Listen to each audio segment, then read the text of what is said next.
On va faire 2B. Là, on va parler des dipôles permanents et dipôles induits.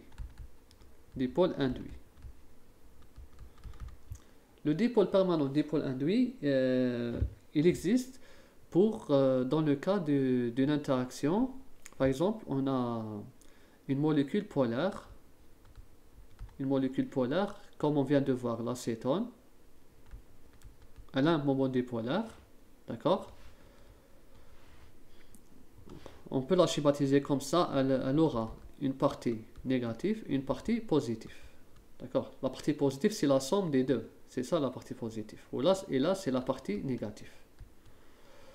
Et on a une deuxième substance qui n'est pas polaire, qui est non polaire.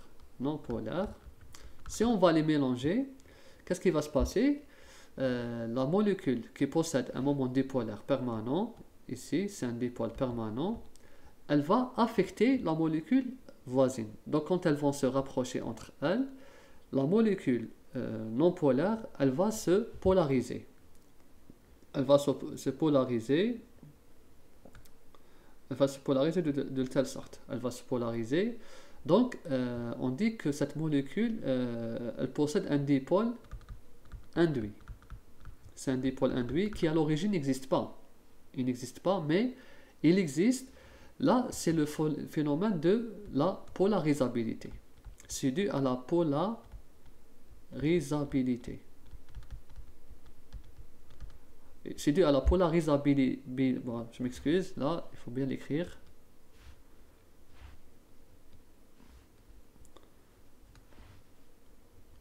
À la polarisabilité.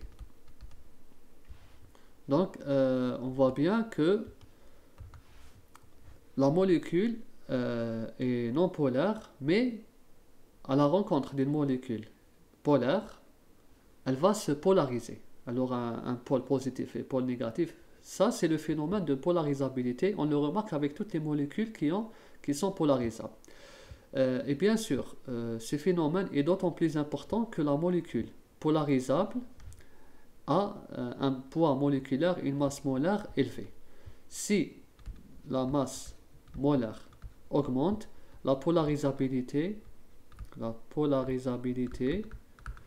aussi devient importante. Elle devient importante.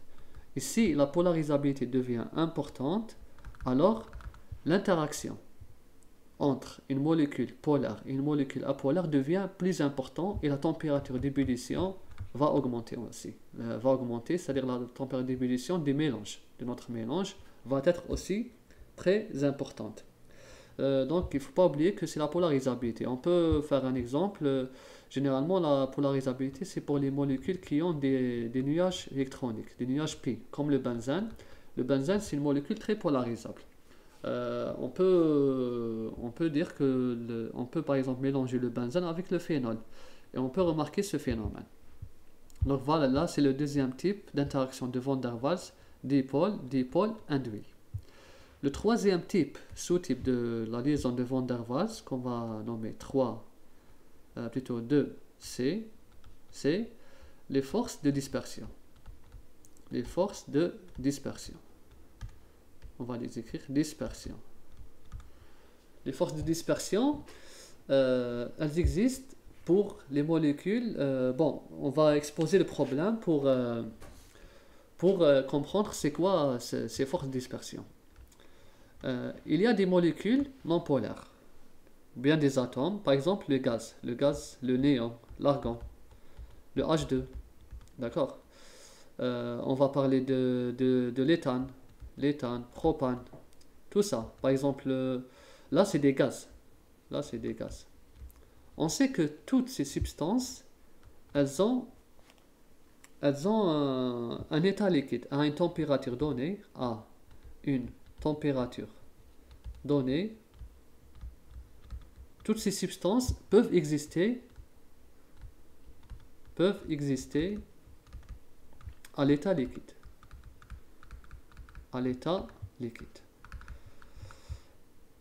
Ben, c'est ça la problématique.